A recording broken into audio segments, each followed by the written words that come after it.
right අද අපි කතා කරන්න යන්නේ for each next loop එක කොහොමද use කරන්නේ කියන එක. ඔයාලට මතක ඇති අන්තිම lesson එකේදී අපි කරා තප්පර 10කින් graph 100ක් ඇඳලා. right අපි හිතමු අපිට මේ ඇඳපු graph 100ම chart 100ම අපිට delete කරන්න ඕන කියලා. මොකක් හරි අපිට හිතමු අපි data change වෙලා කොහොම හරි මේ report එකම අපි ආයෙ හදන්න ඕනේ. එතකොට මේ ඇඳපු report ටික අපි අයින් කරන්න ඕනේ. ඒ වගේ වෙලාවට අපි ඒක chart එකකින් chart එක අපි click කරලා මෙහෙම delete කරන්න ගියොත් අපිට ඒකට ලොකු time එකක් යනවා. එතකොට ඒ වගේ දෙයක් කරන්න පුළුවන් අපිට for each next loop එක use කරලා ඒ වගේ action එකක් අපිට ඉක්මනින් කරන්න පුළුවන්. right අපි VBA editor එකට ගියොත් මම මෙතනදී code එකක් type කරලා තියෙනවා. මුලින්ම ඔක්කොම chart ටික delete කරන්න. එතකොට මේකෙදි mainly for loop එකට ගොඩක් සමානයි මේකත්.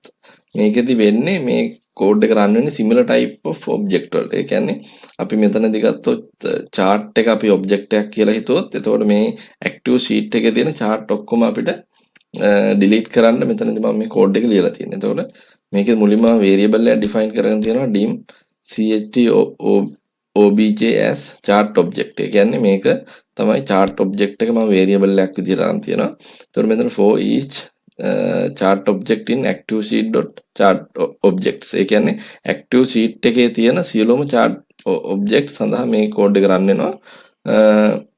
එතනදී cht chart object dot delete. ඒ කියන්නේ මෙතනදී වෙන්නේ සියලුම chart object මේ active sheet එකේ තියෙන ටික delete වෙන්න තමයි මේ code එක ලියලා තියෙන්නේ. එතකොට අපි මෙතෙන්ට assign කරගත්තොත් ලියලා තියෙන macro එක delete chart. මේකේ වලට පේනවා chart අපේ තියෙනවා 100ක් තියෙනවා. එතකොට අපි මේක ක්ලික් කරපු ගමන් අපිට පේනවා සියලුම chart ටික delete වෙලා ගියා තප්පරය. ඒ කියන්නේ අපි තප්පර 10න් අඳපු chart ටික අපි තප්පරයකින් අපිට delete කරන්න පුළුවන්. ඒ වගේම තව example එකක් මෙතනදී අරන් තියෙනවා for next loop එකට use කරන්න පුළුවන්. ඒකෙදි අපිට පුළුවන් මේකේ sheet worksheet එකත් අපිට ඒකත් similar type of object එකක්. එතකොට අපිට සියලුම මේ workbook එක ඇතුලේ තියෙන sheet මම මෙතනදී protect කරලා තියෙන password එකක් දාලා. එතකොට මේකෙදිත් අර විදිහටම අපිට variable එක define කරගෙන තියෙනවා sht as worksheet. එතකොට මම මෙතනදී worksheet එක තමයි මෙතන මම variable එක විදිහට අරන් තියෙන්නේ. කලින් එකේදී chart object එකක් තමයි මම variable එකක් විදිහට ගත්තේ. එතකොට මෙතන for each sheet in active workbook.worksheets. ඒ කියන්නේ මේකේ තියෙන සියලුම worksheet වලට sheet.protect. ඒ කියන්නේ sheet ඔක්කොම ටික protect කරන්න password එක 1 2 3 දාලා. ඊට පස්සේ මේක action එක ඉවරනාට පස්සේ message box එකකින් මට දෙනවා all sheets protected කියලා message එකක් දෙන්න තමයි code එක මම ලියලා තියෙන්නේ. right අපි sheet එකට ගිහිල්ලා බලමු මේකට assign කරගමු macro එක.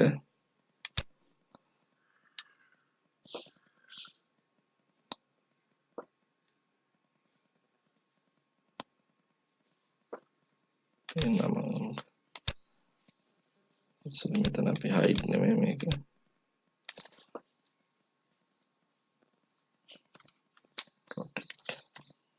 protect sheet කියලා ගමු.